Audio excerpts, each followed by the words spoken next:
Hey, what's up guys, it's Girlhands, and Skyrim is obviously out. I'm enjoying this game immensely, and if you guys don't remember from the previous game, Oblivion, you had the opportunity to become a vampire. Now, you can still become a vampire in this game, but you can also become a werewolf. So I thought I would share with you guys the quest line that I took in order to gain this ability. Come on, you monster!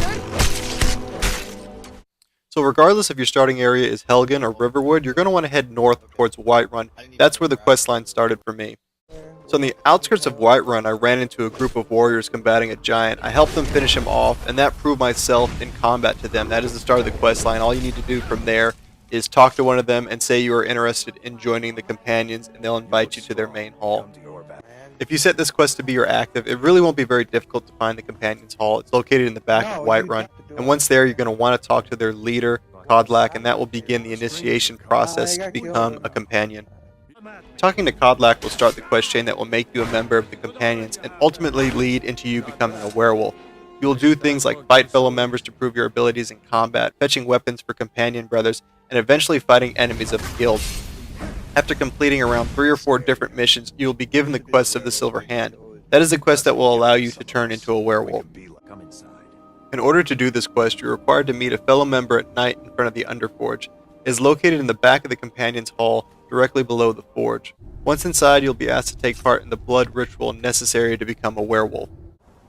Werewolves have both strengths and weaknesses. You can only turn into this form once a day, but you have extended stamina, speed, strength, and you can take a fairly decent amount of punishment.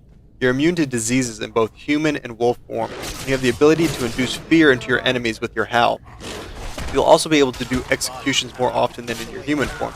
The problem with being a werewolf is that you can only be in this form for a limited time. Feeding on your victims will increase this duration of the effect and also give you a little health boost, but eventually you will revert back.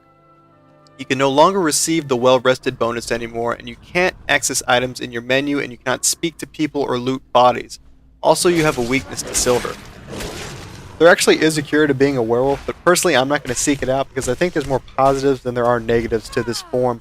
You can take out a bunch of enemies with ease, and even though you can't loot bodies or you can't access your items, normally what I'll do is I'll just run through a dungeon, clear out a bunch of tough enemies, and then I'll wait to revert back and then pick up all the loot that I missed. One of the issues though is if you want to revert back to a werewolf, you have to wait. Normally I just use the wait function, but there is no button or no ability to instantly revert back to your human form. But I think it's really cool. I'd recommend trying it out. It's pretty fun to utilize. Hope you guys enjoyed this little tip video, and like always, take it easy.